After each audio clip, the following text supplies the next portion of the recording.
3월 31일 주님 부활 대축일 남미사. 요한이 전한 거룩한 복음입니다.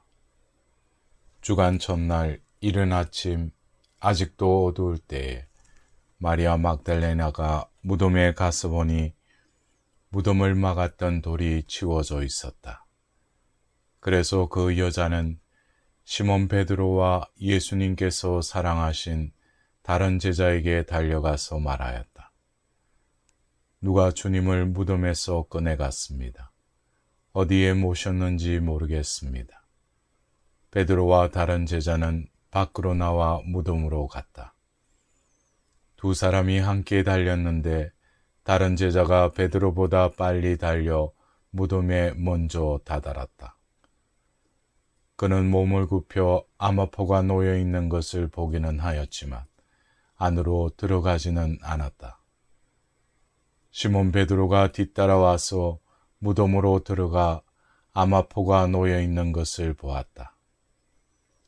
예수님의 우글을 쌌던 수건은 암호포와 함께 놓여 있지 않고 따로 한 곳에 개켜져 있었다. 그제야 무덤에 먼저 다다른 다른 제자도 들어갔다. 그리고 보고 믿었다. 사실 그들은 예수님께서 죽은 이들 가운데에서 다시 살아나셔야 한다는 성경 말씀을 아직 깨닫지 못하고 있었던 것이다. 주님께서 참으로 부활하셨도다. 알렐루야, 알렐루야. 사랑하는 형제 자매 여러분, 부활을 축하드립니다. 예수님의 부활이 신앙의 중심이라고 하지만 막상 부활을 믿기가 쉽지는 않습니다. 오늘 복음에 따르면 예수님의 죽음을 애통해하던 마리아 막달레나가 무덤을 찾았더니 무덤이 비어 있었습니다. 이 황당한 이야기를 듣고 베드로와 다른 제자도 달려가 이 사실을 확인하였습니다. 그런데 모두 예수님의 빈 무덤을 보고 당황했을 뿐 그 순간에 주님의 부활을 믿지는 않았습니다. 부활하신 주님을 만나기 전에 제자들은 예수님의 육신이 없어진 사실, 곧 빈 무덤을 체험했습니다. 예수님의 무덤이 비어 있다는 사실은 부활의 증거가 아니라 부활하신 주님께 대한 믿음을 요청합니다. 그 믿음은 관계에서 싹틉니다. 처음에 빈 무덤에 놀란 제자들은 살아생전 예수님이 베푸신 사랑과 우성을 회상하며 그분의 말씀을 되새기자 점차 빈 무덤 앞의 황당함은 부활에 대한 믿음으로 변화됩니다. 이처럼 부활 신앙은 점진적으로 자라납니다. 오늘 복음에서 빈 무덤과 관련하여 보다라는 동사가 3번 나오는데 우리말로는 모두 동일하게 번역되지만 본문에서는 3 단어가 각기 다릅니다. 첫째로 20장 5절에 암호포가 놓여 있는 것을 보기는 하였으나 라는 구절에서 사용한 동사는 얼핏 보고 뜻을 이해한다라는 의미입니다.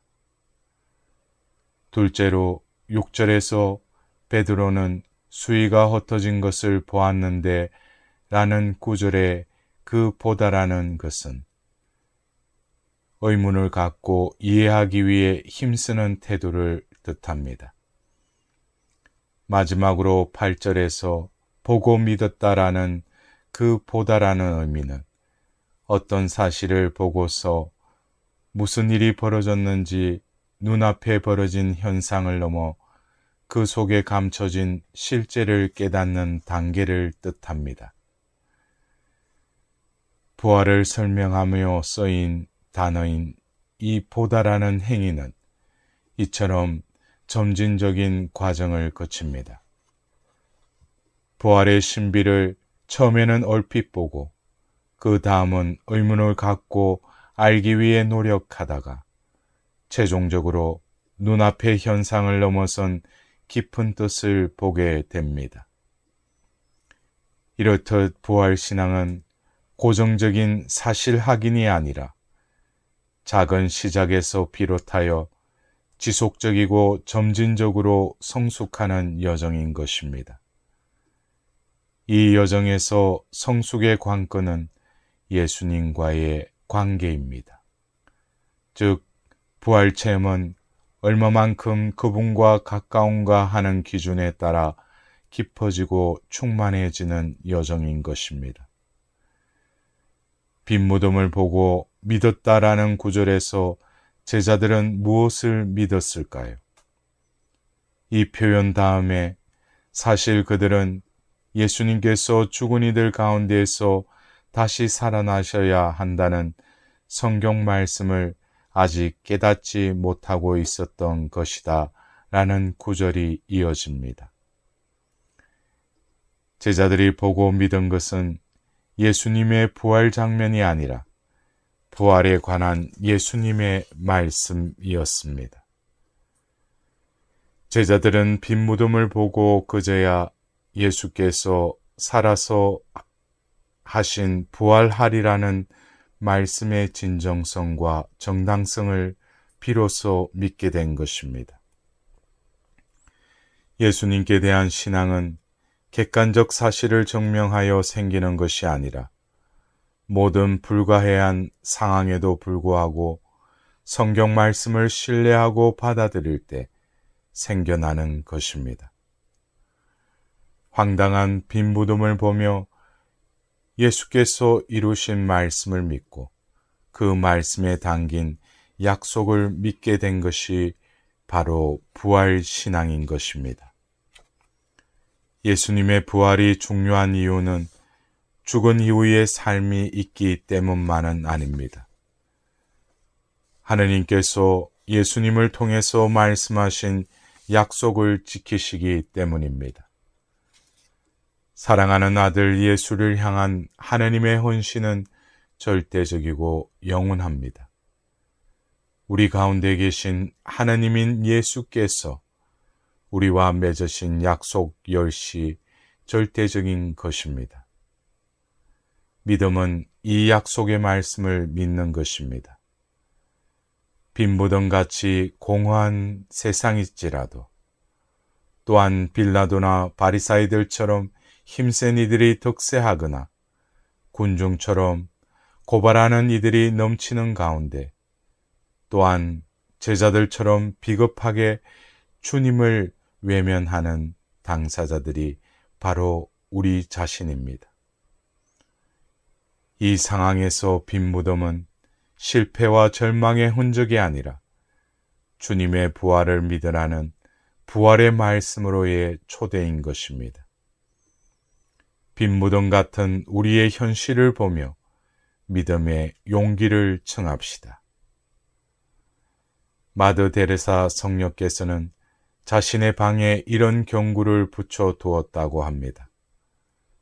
세상 사람들은 불합리하고 비논리적이고 자기 중심적이지만 그래도 사랑하십시오.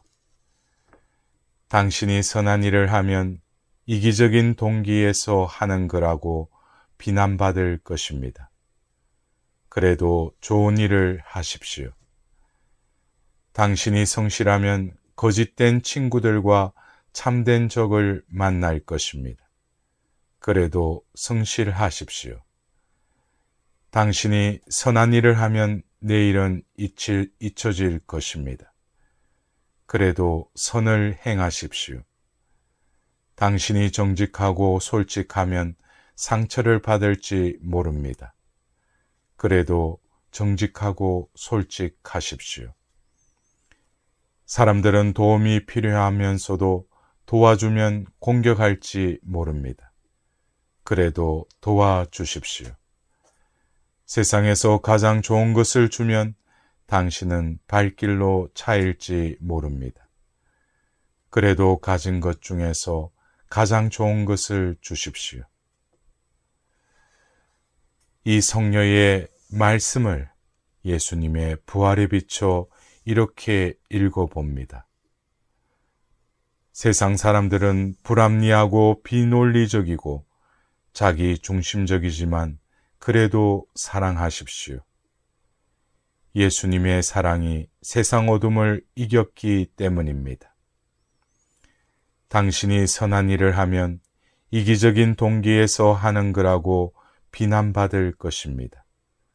그래도 좋은 일을 하십시오. 남을 위한 삶이 헛일이 아님을 예수님의 부활이 증명하였기 때문입니다. 당신이 성실하면 거짓된 친구들과 참된 적을 만날 것입니다. 그래도 성실하십시오. 끝까지 성실한 예수님의 희생은 부활로 응답을 받으셨습니다. 당신이 선한 일을 하면 내일은 잊혀질 것입니다. 그래도 선을 행하십시오. 세상은 우리를 잊어도 부활하신 예수님께서는 당신을 잊지 않으시길 것이기 때문입니다. 당신이 정직하고 솔직하면 상처를 받을지 모릅니다. 그래도 정직하고 솔직하십시오. 그토록 정직하셔서 죽음을 당하신 예수님께서 부활하셨기 때문입니다. 사람들은 도움이 필요하면서도 도와주면 공격할지 모릅니다. 그래도 도와주십시오. 모든 것을 바쳐 인간을 도우신 주님께서 부활하셨습니다. 세상에서 가장 좋은 것을 주면 당신은 발길로 차일지 모릅니다. 그래도 가진 것 중에서 가장 좋은 것을 주십시오. 목숨을 내어주신 예수님께서 부활하셨기 때문입니다. 사랑하는 형제 자매 여러분, 이 부활의 기쁨 속에 부활의 기쁜 소식을 또한 전하는 참된 자녀로서의 한 주간이 되시길 기원드립니다.